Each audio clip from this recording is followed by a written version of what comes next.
अस्सलाम वालेकुम स्टूडेंट्स। आज की वीडियो जो है इसमें हम बात करेंगे प्रोज के बारे में। जैसा कि हमें पता है लिटरेचर के डिफरेंट एलिमेंट्स हैं, डिफरेंट जो है उसके सब्जेक्ट्स हैं। तो प्रोज भी जो है उसका एक सब्जेक्ट है, क्योंकि लिटरेचर तो बहुत ब्रॉड होता है तो प्रोज भी उसमें शामिल है।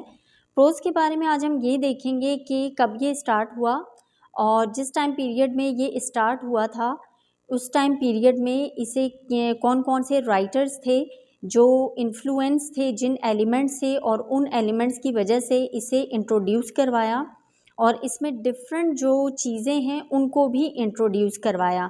जैसे राइटिंग स्टाइल होता है या कोई भी ऐसा एलिमेंट होता है जो कि ऐड किया जाता है प्रोज को, मतलब वो डिफ़ाइन करने के लिए या इसमें कोई खूबसूरती लाने के लिए कि लोग जो है इसे देखें या ऑडियंस इसे रीड करें या एज अ ड्रामा जो है उसे थिएटर में देखें।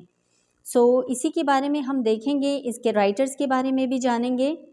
As we know very well कि जब हम 15th सेंचुरी की बात करते हैं तो इसमें लेट 15th सेंचुरी में जो है हम शेक्सपियर की बात करना कैसे भूलेंगे। शेक्सपियर के बारे में ज़रूर बात करेंगे और बेन जॉनसन के बारे में भी, जो कि ड्रामाटिस्ट थे और उन्होंने प्रोज राइटिंग में जो है उन्होंने भी अहम किरदार अदा किया था। इसी के साथ ही अपनी वीडियो को हम स्टार्ट करते हैं। Let's get started. The English prose history begin from 15th century. 15th century में जो है प्रोज की जो हिस्ट्री है वो स्टार्ट हो गई थी। The prose of that time was of a small kind as English was underdeveloped at the time. As we know very well कि इंग्लिश लैंग्वेज जो है ना एकदम से ये इंटरनेशनल का स्टेटस और स्टैंडर्डाइज्ड का स्टेटस जो है एकदम नहीं मिला, इसको मिलने में बहुत टाइम लगा था। उससे पहले जो है इंग्लिश का स्टेटस कुछ भी नहीं था, ये एक बैकवर्ड लैंग्वेज समझी जाती थी और ओवरऑल द वर्ल्ड इसे सिर्फ जो नेटिव स्पीकर्स थे वही यूज़ करते थे अपने कंट्रीज़ में। जैसे कि ऑस्ट्रेलिया की अगर हम बात करें और कनाडा की बात करें, अमेरिका की बात करें, तो कुछ ही कंट्रीज़ थे जिनमें यूज़ हुआ जाता था और कुछ यूरोपियन कंट्रीज़ थे जिनमें यूज़ होता था।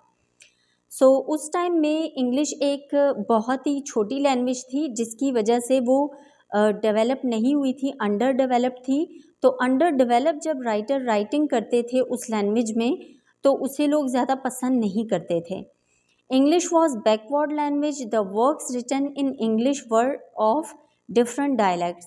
डिफरेंट डायलैक्ट्स में ये लिखी जाती थी, कोई एक ही डायलैक्ट में नहीं लिखी जाती थी। जो राइटर जिस कंट्री का था वो अपनी ही कंट्री के डायलेक्ट को यूज़ करता था, या मे बी कि वो अगर अपनी कंट्री का ना हो किसी और का हो तो वो एज अ फॉरेनर भी उस लैंग्वेज को यूज़ करता था। और फिर कहीं ना कहीं ये होता है कि लैंग्वेज में कुछ मिस्टेक्स आती हैं या कुछ ऐसी चीज़ें, ऐसे एलिमेंट्स आ जाते हैं जो कि वो रीडर्स को जो है अट्रैक्ट नहीं करते, इम्प्रेस नहीं करते, या वो इन्फ्लुएंस नहीं होते थे, जिसकी वजह से वो उसे डिक्लाइन करते थे। There was difficulty in understanding all literary activities were also declined. Understanding में जो है वो ऑडियंस को या जो रीडर्स हैं उनको प्रॉब्लम होती थी, क्योंकि डिफरेंट डायलेक्ट्स में भी लिखी जाती थी और बैकवर्ड लैंग्वेज थी, जिसकी वजह से लोग उसे समझते नहीं थे और लिटरेरी जो है इसकी एक्टिविटीज़ को डिक्लाइन किया जाता था, रिफ्यूज़ किया जाता था लोगों की तरफ से, मतलब रीडर्स की तरफ से। Morte d'Arthur by Thomas Murtry, Arthurian romance. Thomas Murtry ने जो है काफ़ी वर्क किया था इसमें प्रोज में, जैसा कि इनके मोर्टे डी आर्थर और ऑर्थेरियन रोमांस ये इन्होंने लिखा था।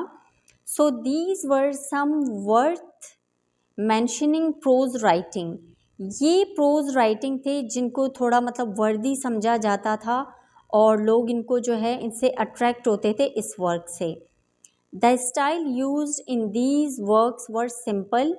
इन वर्क्स में जो थॉमस मर्ट्री ने जो अपना राइटिंग का स्टाइल यूज़ किया था वो इंतहाई सिंपल था, यानी कि सिंपल लैंग्वेज यूज़ की थी, क्योंकि इससे पहले जो कॉम्प्लिकेटेड लैंग्वेज यूज़ की जाती थी डिफरेंट डायलेक्ट्स में वो रीडर्स को समझ नहीं आती थी, जिसकी वजह से वो लिटरेरी वर्क को डिक्लाइन करते थे।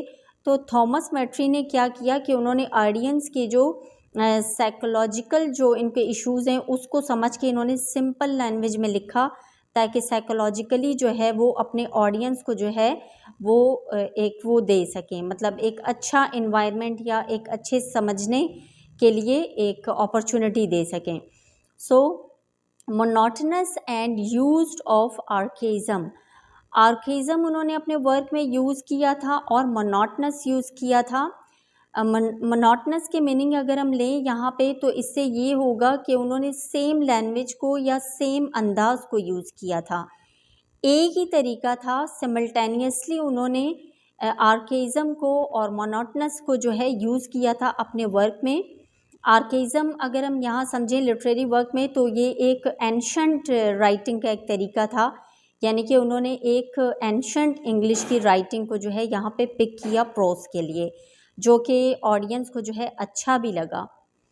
After reformation English prose make greater progress, तो इस रिफॉर्मेशन के बाद जो है इंग्लिश प्रोज को एक अच्छा प्रोग्रेस मिला और वो इस टाइम पीरियड में जो है इंग्लिश प्रोज की एक हिस्ट्री में आ चुका था और वर्क को जो है पसंद किया जा रहा था।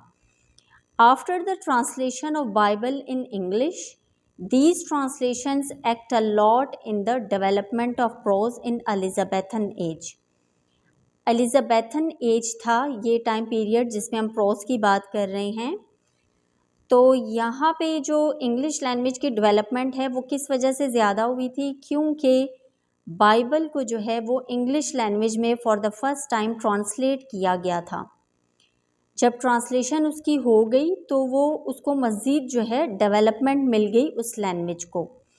इन Elizabethan age we have a large number of prose writers, Elizabethan age में यानी कि 15th सेंचुरी में जो है प्रोज के बहुत से राइटर्स जो है वो मौजूद थे इस टाइम पीरियड में, जैसा कि मैंने शेक्सपियर की बात की, बेन जॉनसन की बात की, इसके अलावा भी बहुत से राइटर्स थे जो प्रोज राइटिंग करते थे। They came under the influence of two styles, फिर ये जो राइटर्स थे प्रोज राइटर, इन्होंने ये जो इन्फ्लुएंस थे दो ऐसे स्टाइल से उसको इन्होंने इंट्रोड्यूस करवाया प्रोज राइटिंग में। सबसे पहले हमारे पास है यूफिज़म। यूफिज़म जो है एक आर्टिस्टिक डेकोरेशन है। यूफिज़म इन्होंने यूज़ किया जो कि लैंग्वेज को इन्होंने इसमें एम्बेलिश किया, डेकोरेट किया डिफरेंट तरीक़ों से। और ये जो एक एलिमेंट था किसने इंट्रोड्यूस करवाया, this is introduced by John lily. John lily जो कि एक प्रोज राइटर थे, उन्होंने यूफिज़म को जो है इंट्रोड्यूस करवाया।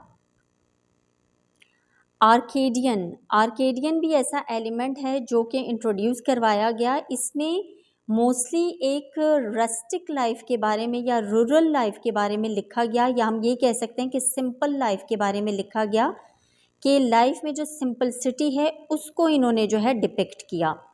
Sir Philip Sidney used it in his Arcadia, sir Philip Sidney ने इसे अपने आर्केडिया में यूज़ किया। और Arcadia means a prose romance, मतलब एक नेचुरल जो वर्क होता है, प्रोज का जो रोमांस होता है उसमें इन्होंने यूज़ किया। जैसे कि हमारे पास रोमांटिक राइटर्स हैं, उन्होंने भी सबने नेचर पे ही लिखा, विलियम वर्ड्सवर्थ थे, एस.टी. कॉलरिज थे, तो इन्होंने सबने नेचर पे लिखा। तो यहाँ पे प्रोज नेचर की बात हो रही है कि सर सिडनी फिलिप ने प्रोज नेचर के बारे में लिखा। His style was metaphorical criticized by characterized by pathetic fallacy, तो इन्होंने अपने स्टाइल को जो है मेटाफोरिकल रखा। मेटाफोरिक मीन टू से ये हमारा एक लिटरेरी डिवाइस है जो कि लिटरेरी वर्क में, राइटिंग्स में जो है वो यूज़ किया जाता है।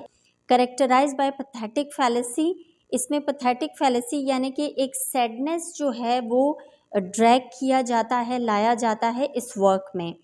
अ technique used in pastoral prose और पोइट्री, ये जो पैथेटिक फैलेसी है इसे ये एक टेक्निक है जो कि पेस्टोरल प्रोज और पोइट्री यानी कि पोइट्री में यूज़ किया जाता है। और attribute human qualities in human quality, और इसे मंसूब किया जाता है इस तरीके से जैसे कि जो ह्यूमन क्वालिटीज़ हैं उसे इन ह्यूमन क्वालिटी में चेंज किया जाता है या दिखाया जाता है। Prose became so wide spread in Elizabethan age that it also was used in drama, prose जो है एलिजाबेथन एज में वाइडली स्प्रेड हो चुका था और ये ड्रामाज में बहुत ज़्यादा यूज़ किया जाता था। As we know very well कि प्रोज जो है वो सॉलिलोकी है और ये डायलॉग्स के फॉर्म में लिखी जाती है और आर्टिकल्स भी हम इसे कह सकते हैं। In 17th century English prose make rapid progress. फिर 17th सेंचुरी में जब ये चला गया, डेवलप हो गया प्रोज इतना कि मज़ीद इसने अपना प्रोग्रेस जो है वो शो ऑफ किया और मज़ीद इसमें डेवलपमेंट और रिफॉर्मेशन होती गई राइटर्स की वजह से। सो स्टूडेंट्स, आज की वीडियो यहीं तक है। उम्मीद है आपको वीडियो अच्छी लगी है। अगर टॉपिक क्लियर हुआ है तो वीडियो को लाइक ज़रूर कीजिएगा और कमेंट में भी ड्रॉप करें कि अगर आपको कोई ऐसी वीडियो की नीड है तो हम उस पर वर्क करेंगे। मिलते हैं इंशाल्लाह नेक्स्ट वीडियो में, तब तक के लिए टेक केयर, अल्लाह हाफिज़।